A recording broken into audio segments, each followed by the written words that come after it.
صحیح مسلم حدیث نمبر 2878، رسول کریم صلی اللہ علیہ وسلم فرماتے ہیں یبعث کل عبد علی ما مات علیہ۔ انسان کے سمجھنے کے لیے، انسان کا راستہ سیدھا ہو، وہ جنت کے راستے پہ چل پڑے، وہ صراط مستقیم پہ چل پڑے، وہ گناہوں کی دلدل سے باہر نکل آئے، یہ ایک حدیث اگر سچے دل سے ہم سمجھ لیں، اپنے دل میں اتار لیں، ہماری اصلاح کرنے کے لیے میرے آقا کا یہ ایک فرمان ہی کافی ہے۔ یبعث کل عبد، ہر بندے کو اٹھایا جائے گا، علی ما مات علیہ، کس حال میں؟ جس حال میں وہ مرا ہوگا،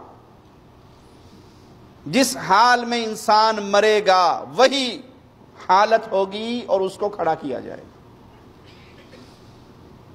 اسی لیے رسول اللہ صلی اللہ علیہ وسلم کا فرمان ہے لا یزنی زانی حین یزنی وہو مؤمن، زانی جب زنا کرتا ہے مومن نہیں رہتا، شرابی جب شراب پیتا ہے مومن نہیں رہتا، چور جب چوری کرتا ہے مومن نہیں رہتا، اس کا ایمان نکل کے اس کے سر پہ انتظار کرتا ہے کب اس گناہ سے الگ ہو میں اس کے اندر داخل، اور اس گناہ کی کیفیت میں موت آ جائے، جس حال میں مرو گے اسی حال میں اٹھایا جائے گا۔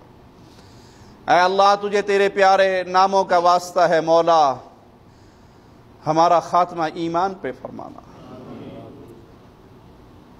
بہترین موت شہادت کی موت عطا فرمانا، اللہ اس حال میں نہ بلانا کہ ہم تیری بغاوت کر رہے ہو۔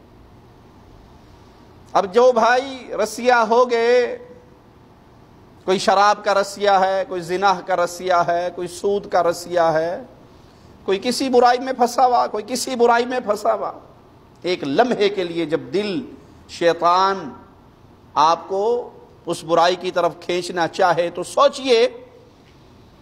سوچئے اس وقت موت آ گئی، میں اللہ کو کیا منہ دکھاؤں گا؟ خاص طور پہ وہ بھائی جو اس دور کے نئے فتنوں میں مبتلا ہیں، جن کے موبائل میں گندی فلمیں، ان کی ویب سائٹیں، بے حیائی کے پروگرام موجود ہیں، اور آپ وہ دیکھ رہے ہیں، رات کا اندھیرا ہے، کنڈی لگی ہوئی ہے، سب سے چھپے ہوئے ہیں، اس وقت موت آ گئی، قیامت کے دن آپ اسی حالت میں اٹھائے جاؤ گے، اپنے رب کو کیا منہ دکھاؤ؟ یہ قصے نہیں، یہ کہانیاں نہیں، یہ ڈائلاگ نہیں، یہ جذباتی باتیں نہیں، یہ محمد الرسول اللہ صلی اللہ علیہ وسلم کا فرمان ہے۔ کیسے اٹھائے جائیں گے؟ قحط زدہ زمین پر جب بارش کے قطرے برستے ہیں، یہ تھر کا علاقہ، سندھ کا علاقہ آپ نے دیکھا ہو، ریگستان کے اندر قحط، بارش نہ ہو تو قحط ہوتا، اور جب وہاں پر بارش برسے تو پھر جھاڑیوں کی طرح انگوریاں نکلتی ہیں، سبزہ نکلتا ہے۔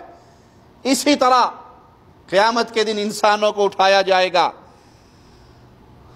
اور یہ میرے مالک کا کرشمہ ہے، جس کو چاہے جیسے چاہے اٹھا لے، اس کے لیے دوبارہ پیدا کرنا، دوبارہ زندہ کرنا، انسان کو مار کے پھر اٹھانا کوئی مشکل نہیں ہے۔ وَهُوَ الَّذِي يُرْسِلُ الرِّيَاحَ بُشْرًا بَيْنَ يَدَيْ رَحْمَتِهِ، وہی تو ہے جو اپنی رحمت سے پہلے خوشخبری دینے والی ہوائیں بھیجتا ہے۔ حَتَّى إِذَا أَقَلَّتْ سَحَابًا ثِقَالًا سُقْنَاهُ لِبَلَدٍ مَيِّتٍ، اور یہ بادلوں کو لے کے، بھاری بادلوں کو لے کے یہ ہوائیں اڑتی ہیں، یہ ہوائیں چلتی ہیں، پھر ہم اس کو ہانک دیتے ہیں کسی مردہ شہر کی طرف، وہ شہر جو قحط زدہ ہے، جو مردہ ہے، جس کی زمین پیاسی ہے۔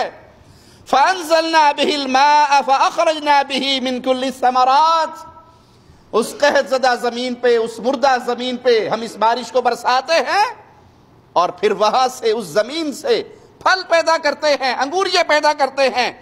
كَذَلِكَ نُخْرِجُ الْمَوْتَى لَعَلَّكُمْ تَذَكَّرُونَ، عقل مندو تمہارے لیے اس بارش میں نصیحت کیا ہے؟ زمین مردہ ہو گئی، بارش کے قطرے برسے، یہاں سے پھر سبزیاں، پھل اور انگوریاں نکل آئی، اللہ اسی طرح قیامت کے دن مردوں کو دوبارہ زندہ کرے گا۔ یہ تمہارے لیے نصیحت ہے، اگر تم سمجھنا چاہو، اگر تم دیکھنا چاہو، اگر تم غور کرنا چاہو، اللہ کے لیے کوئی مشکل نہیں ہے تمہیں دوبارہ اٹھانا۔ خالق و مالک مولا کے لیے اعلی مثال سمجھانے کے لیے عرض کرتا ہوں،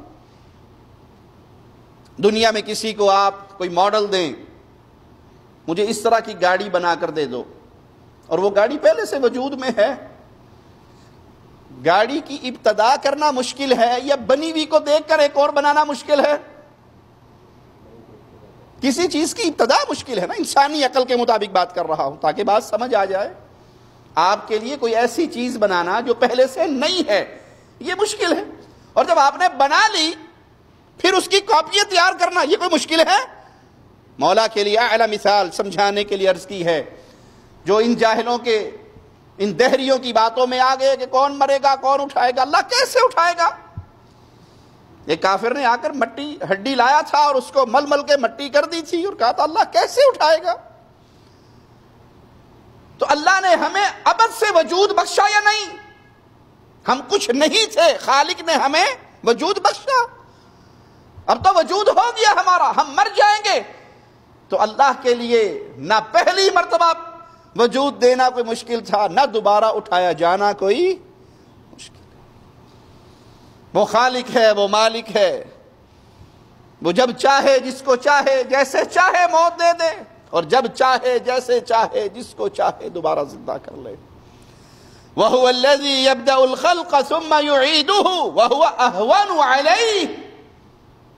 مالک فرماتا ہے وہی اللہ ہے جو مخلوق کو پہلی بار پیدا کرتا ہے اور وہی اسے پھر لوٹائے گا، پھر دوبارہ اسے پیدا کرے گا، اور یہ اس کے لیے زیادہ آسان ہے۔ عقل مندوں کے لیے قرآن عقلی دلائل بھی دیتا ہے کہ اپنی عقل کو استعمال کرو۔ اللہ نے تمہیں پہلی بار پیدا نہیں کیا، جب اس نے پہلی بار تمہیں پیدا کر لیا تو موت کے بعد تمہیں دوبارہ اٹھائے، یہ اس کے لیے مشکل ہوگا؟ یہ اس کے لیے آسان ہے۔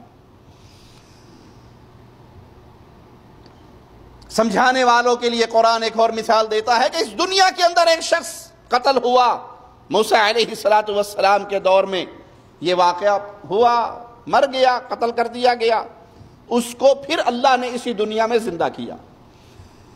فَقُلْنَا اضْرِبُوهُ بِبَعْضِهَا،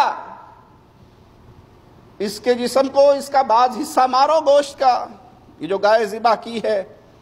كَذَلِكَ يُحْيِي اللَّهُ الْمَوْتَى وَيُرِيكُمْ آيَاتِهِ لَعَلَّكُمْ تَعْقِلُونَ، یہ اللہ تمہیں نشانیاں دکھا رہا ہے، اللہ ایسے مردوں کو زندہ کرے گا۔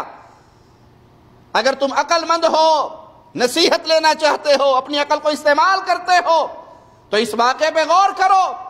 اللہ نے جیسے اس مردے کو زندہ کیا ہے، ایسے اللہ مردوں کو زندہ کرے گا، اور یہ حق ہے، اور یہ یقینی بات ہے، یہ ایمان کی شرائط میں شامل ہے۔ اگر کوئی یہ سمجھے کہ میں مسلمان ہوں اور اس بات پر ایمان نہ لائے کہ میں نے مر کے اٹھنا ہے، تو وہ مسلمان نہیں ہے۔ وہ حساب و کتاب کا انکار کرے، وہ جزا و سزا کا انکار کرے، وہ جنت اور جہنم کا انکار کرے، اور اپنے خیال میں مسلمان بھی بنا رہے، تو وہ مسلمان نہیں ہے، وہ مومن نہیں ہے، اس کے پلے میں ایمان نہیں ہے۔ یہ کفار مکہ کا عقیدہ، یہ سابقہ امتوں کے کافروں کا عقیدہ تھا۔